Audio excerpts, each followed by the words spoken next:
काही पुढे महाराज कुठली कितीही निकृष्ट वासना जरी भक्ताने अंतःकरणामध्ये निर्माण केली तरी भगवान परमात्मा ती पूर्णत्वाकडे नेतो. एक दिवशी भगवान परमात्मा आणि अर्जुन काम्यक वनामध्ये महाराज रम्य वातावरणामध्ये फिरण्याकरता गेला आणि गेल्यानंतर भगवान परमात्म्याने ते वातावरण पाहिलं आणि अर्जुनाला सांगितलं, अर्जुना अरे किती रम्य वातावरण आहे बघ ना, किती गोड वातावरण आहे. आणि रथ महाराज त्या अरण्यामध्ये थांबवला गेला. भगवान परमात्माने अर्जुन खाली उतरले आणि अर्जुनाच्या मनात संकल्प निर्माण अर्जुनाने केला, या छान वातावरणामध्ये इथं जर माझी बायको माझी पत्नी सुभद्रा असती तर किती बरं झालं असतं. आणि भगवान परमात्म्याने तेवढीच गोष्ट जाणली आणि अर्जुनाला सांगितलं, अर्जुना जरा तहान लागली, जरा पाणी पिऊन येतो. भगवान परमात्मा निघून गेला आणि तेवढ्यामध्ये महाराज अर्जुनाच्या पाठीमागून बांगडीचा आवाज आला. अर्जुनाने पाठीमागे पाहिलं आणि विचारलं, सुभद्रा तू इकडं कशी काय? म्हणे आताच तुम्ही मनामध्ये संकल्प केला ना, आम्ही पतिव्रता स्त्री आहोत, तुमच्या मनात काय चाललंय हे आम्हाला कळतं आणि म्हणून तुमच्या सेवेमध्ये हजर आहे. बोला.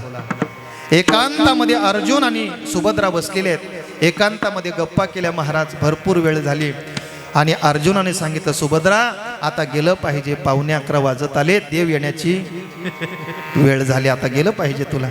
पण जात असताना महाराज अर्जुनाने आपल्या स्वतःच्या बोटातली अंगठी काढली आणि सुभद्रेच्या बोटात घातली. सुभद्रा निघून गेली. अर्जुन वाट पाहतो परमात्म्याची आणि तेवढ्यामध्ये महाराज झाडाच्या पाठीमागून परमात्मा आला. परमात्मा आल्यानंतर अर्जुनाला सांगितलं, अर्जुना अरे कसं वाटलं वातावरण, वन कसं वाटलं? म्हणे छान वाटलं देवा, मग पुन्हा कधीतरी येऊ. म्हणजे ठीक आहे देवा. दोघे महाराज त्या रथामध्ये बसला. रथ भगवान परमात्म्याने हाकलायला सुरुवात केली. पण चालता भगवान परमात्मा अर्जुनाला सांगायचं, अर्जुना अरे ते झाड बघ ना किती छान आहे, ते झाड बघ किती छान आहे, बघ माझ्या बोटाकडे बघ, तिथून बघ ते समोरचं झाड किती छान आहे. अर्जुनाचं लक्ष गेलं, पाहिलं झाड कसलं, बोटातली अंगठी दिसली. महाराज अरे ही अंगठी तर मी सुभद्राच्या बोटात घातली, पण याच्या बोटात कशी आली? विचार पडला महाराज. पण त्यांनी विचार केला, एकासारखी एक अंगठी असू शकते. पुढे जाऊन महाराज भगवान परमात्म्याने पुन्हा बोट दाखवला, बघ अर्जुना अरे ते पक्षी किती छान दिसतात बघ ना. असं करता महाराज अर्जुनाच्या लक्षात आलं, ही अंगठी तर आपलीच वाटते, पण मी तर सुभद्राच्या बोटात घातली, देवाच्या बोटात आली कशी काय? घरी जातो कधी आणि सुभद्राला विचारतो कसं, कधी विचारतो, असं झालं होतं महाराज. रथ महाराज त्या ठिकाणी गेल्याबरोबर रथातून खाली उडी टाकली आणि धावत महाराज किचन मध्ये गेला. सुभद्रा सुभद्रा अगं इकडे. सुभद्रा बाहेर आली. विचारलं, काय मालक, कशा करता आवाज दिला? म्हणे मी दिलेली अंगठी तेवढी दे मला. म्हटलं कुठली अंगठी? त्या वनामध्ये एकांतात बसल्यानंतर तू माझ्या बोटातली अंगठी मागितली, मी तुझ्या बोटात घातली, ती अंगठी दे. कुठलं वन, कुठली अंगठी, कुठलं बोट, काय बोलता काय मालक तुम्ही? तुम्हाला माहित नाही? अगं तू तिथं मी संकल्प केला फक्त मनामध्ये आणि तू तिथं हजर झाली. एकांतात आपण गप्पा मारल्या आणि तुझ्या बोटात मी अंगठी दिली, ती अंगठी कुठे आहे?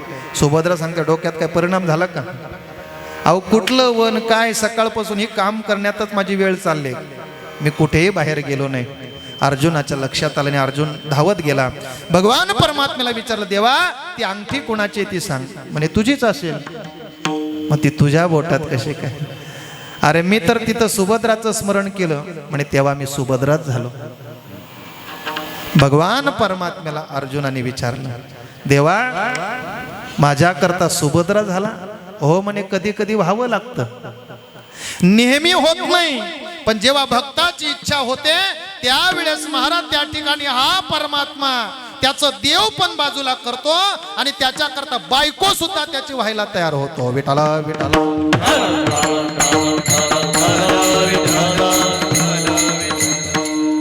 पडिये देह भाव पुरवी वासना, अंती ते आपणा पाशी न्यावे.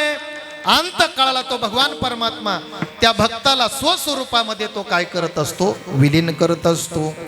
एवढा भगवान परमात्मा माझा त्या भक्तावर प्रेम करतो. असं 2 चरणाचा भाव तुमच्या पुढे थोडक्यात मांडण्याचा प्रयत्न केला. एक वेळ मोठ्या प्रेमाने भगवंताचं भजन हाताने टाळी मुखा